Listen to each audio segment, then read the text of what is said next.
सबसे पहले हम समझेंगे कि बौद्ध दर्शन क्या है और बौद्ध दर्शन में 4 आर्य सत्यों की किस प्रकार व्याख्या की गई है। जैसा कि आप लोग जानते हैं कि गौतम बुद्ध 3 बातों को लेकर बहुत परेशान हुए, एक बुढ़ापा को देखकर, एक मृत्यु को देख करके, और वो घर छोड़कर चले जाते हैं अपनी पत्नी और अपने पुत्र को। उसके बाद वो बोधि वृक्ष के नीचे समाधि लेते हैं अर्थात ध्यान लगाते हैं और वहीं उन्हें ज्ञान की प्राप्ति होती है। जब उन्हें ज्ञान की प्राप्ति होती है तो वो कहते हैं कि 4 आर्य सत्य सबसे पहले उनके मन में उभर कर आते हैं। पहला आर्य सत्य है दुख है, इट इज सॉरो, अर्थात गौतम बुद्ध कहना चाहते हैं कि जीवन में दुख है। सर्वम दुखम दुखम, अर्थात सब जगह दुख ही दुख है। दुखियों ने इतना आंसू बहाया कि उसका जल महासागर से भी अधिक है। जन्म में दुख है, मृत्यु दुखमय है, बुढ़ापा दुखमय है, प्रिय से वियोग दुखमय है और अप्रिय से मिलन दुखमय है। गौतम बुद्ध ने कहा अगर कोई इच्छित वस्तु मिल जाती है तो उसके खो जाने का भय भी दुखमय होता है। अर्थात कहने का मतलब ये होता है, गौतम बुद्ध कहना चाहते हैं कि हम अगर सोचते हैं कि हमें, अगर मान लीजिए कि हम इस जगह पे रह रहे हैं, इस स्थान पे रह रहे हैं और हमें लगता है कि यहाँ कोई दुख है और हम सोचे हम किसी दूसरे जगह चले जाते हैं, तो गौतम बुद्ध का कहना है वहाँ दूसरी जगह भी दूसरी तरह की दुख हमारा इंतजार कर रही है। अर्थात इस जीवन में सब जगह दुख ही दुख है। दूसरा है कि दुख के कारण है।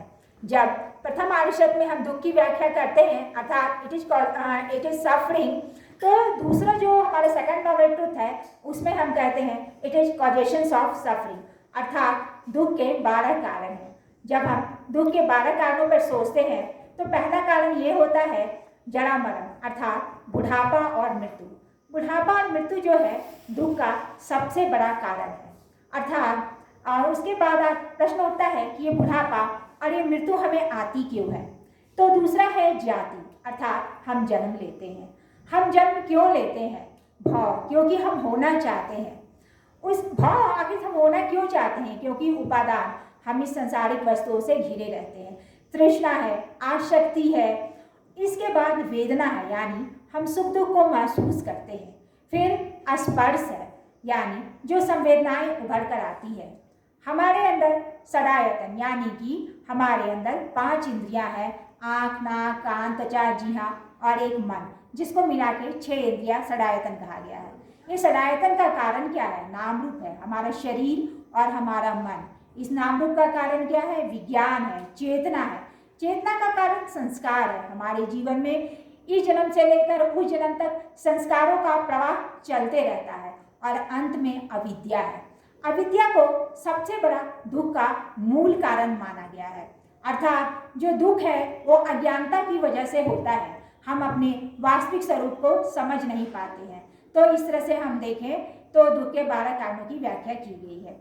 अब अगर हम बात करते हैं तीसरा, तो यहाँ पे कहा गया है it is cessations of suffering, अर्थात दुख है, दुख के कारण है तो दुख निवारण भी संभव है। जब हम दुख निवारण की बात करते हैं तो निर्वाण और परिनिर्वाण की चर्चा की गई है। तो ये निर्वाण क्या होता है? तो निर्वाण वह अवस्था है जहाँ हम सभी दुखों से मुक्त हो जाते हैं। अर्थात निर्वाण को पाली भाषा में निब्बान कहा गया है, अर्थात बुझ जाना, जहाँ शांत हो जाना। तो कहा गया है कि निर्वाण जो है यह शहद से भी मीठा है और हिमालय से भी ऊंचा है और समुद्र से भी गहरा है। इस तरह से निब्बान की व्याख्या की गई है। यहाँ भी 2 प्रकार के देखें तो दिगंबर और श्वेतांबर हो जाते हैं। यानी कि यहाँ भी 2 प्रकार की महायान और हीनयान की बात की गई है। हीनयानी कहते हैं कि इस जीवन में रहते हुए जो है मुक्ति संभव नहीं है। जैसे हम मृत्यु को प्राप्त हो जाते हैं तो सब कुछ शांत हो जाता है। महायानी कहते हैं कि नहीं, इस जीवन में रहते हुए मुक्ति संभव नहीं है। महायानी कहते हैं इस जीवन में रहते हुए ही मुक्ति संभव है। जब हमारा राग, द्वेष आदि से हम मुक्त हो जाते हैं तो हम इस जीवन में ही मुक्त कहते हैं। उसी को निर्वाण कहा गया और जो निर्वाण प्राप्त करते हैं वही हमारा परिनिर्वाण भी प्राप्त करते हैं।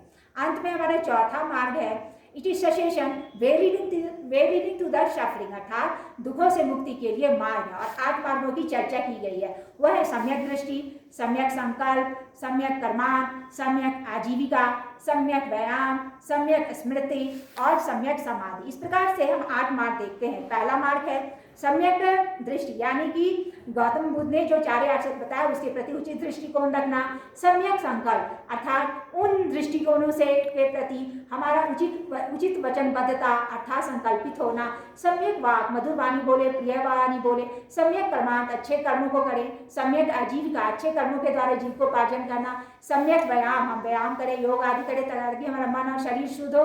सम्यक स्मृति, मन में अच्छे अच्छे विचारों को रखना। और लास्ट में सम्यक समाधि है। जब हम समाधि के स्तर पे जाते हैं, तभी मुक्ति हमारी संभव होती है, अर्थात दिव्य ज्ञान की प्राप्ति होती है। उसके बिना हमारे दिव्य ज्ञान की प्राप्ति नहीं होती है। अर्थात हमारे जो कहने का मतलब है कि हमें उस समय जो है पूर्ण ज्ञान की, दिव्य ज्ञान की जो डिवाइन नॉलेज होता है उसकी प्राप्ति नहीं होती है। इस तरह से हम देखते हैं तो गौतम बुद्ध ने 4 आर्य शक्तियों की व्याख्या की है। अब है कि इन सब के अलावा भी गौतम बुद्ध ने क्या कहा है, तो मध्यमा पथ को बताया है। और अगर हम इन सब चीज़ों का उपयोग करना चाहते हैं तो हम बहुत अच्छे ढंग से गौतम बुद्ध को अपने जीवन में चरितार्थ कर सकते हैं। खास करके उनका निर्वाण और परिनिर्वाण का मार्ग है वो हमारे जीवन के लिए अत्यंत ही लाभप्रद है। और हम इस जीवन में रहते हुए ही, जैसे गौतम बुद्ध ने बताया था कि जैसे चना है, तो चने को जब हम मिट्टी में लगाते हैं तो क्या होता है, अंकुरित होता है, उससे बीज आदि निकलता है। लेकिन अब वही चना अगर हम भून देते हैं और मिट्टी में लगाते हैं तो क्या पौधे निकलते हैं, तो कोई पौधा नहीं निकलता। तो गौतम बुद्ध का कहना था कि हमें अपने जीवन को कैसा बनाना है, तो हमें अपने जीवन को भुजे हुए चने के जैसा बनाना है। जब हम भुजे हुए चने के जैसा बनाते हैं तो मोह माया आदि सब क्या होता है, खत्म हो जाता है। और इसी जीवन में हमें निर्वाण और परिनिर्वाण की प्राप्ति होती है।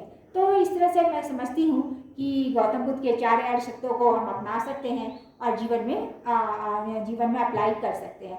तो अगर संक्षिप्त रूप से मैं कहना चाहूँ तो संक्षिप्त रूप में मैं यही कह सकती हूँ कि गौतम बुद्ध ने अपने 4 आर्य सत्यों को सबसे पहले रखा था। और ये 4 आर्य सत्य संक्षिप्त रूप में यही है।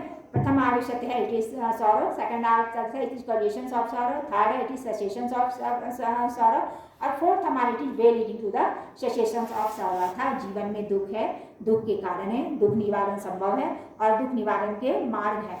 इस तरह से हम अगर देखते हैं, तो इस तरह से हम लोग समझ जा रहे हैं कि गौतम बुद्ध के